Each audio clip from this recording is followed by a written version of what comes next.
and we'll be cutting the length line in our fingers.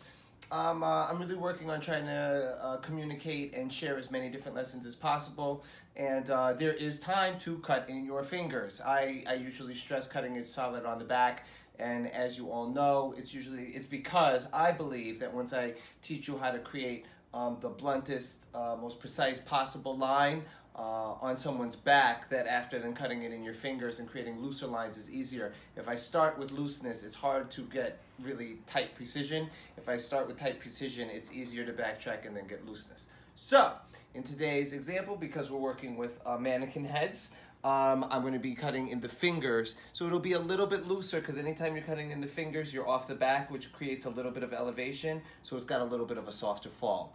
And there's still some good rules for it. So, when we're dealing with an A-line lob, right, I'm going to be starting the back length right at the base of the mannequin head so that we have room to do a bob, and then we can do other techniques as well, right? But I think that this is a good time to work on this type of technique that is so relevant actually in the salons today. So the first thing I'll start off with is I want you all to remember that hands control technique, feet control shape. So if I want something that's shorter in the back and gets slightly longer through the front, I actually need to stay pretty stationary. If I start walking over here when I'm adding in sections, I'll tend to round the shape. So, as you'll see, my body position will remain the same.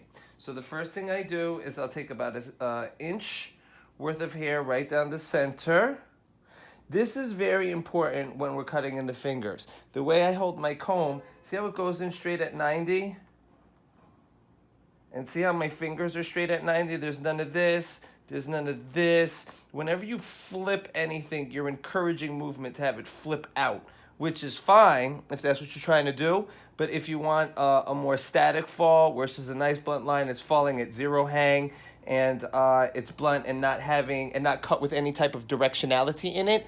You want to make sure that your comb enters in at 90, stays at 90 all the way down.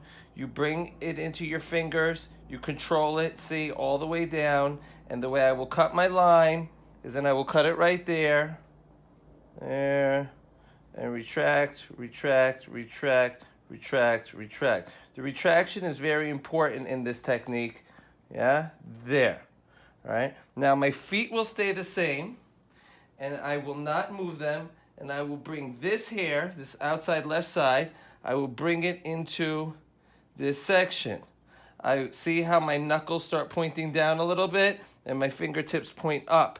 This is going to start the swing with a little bit of extra length forward, see?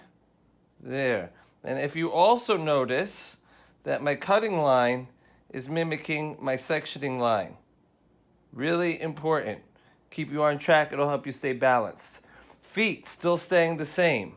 Now I bring this outside right side section into this. There we go. Fingertips pointing to the ground. Knuckles pointing up. Okay, same angle as my section. Retract, retract, retract, retract, retract. See how I keep retracting as I close those scissors? Helps keep everything very blunt. See? There we go. Balance like the scales of justice. Fantastic. All right? There we go. So see how we start.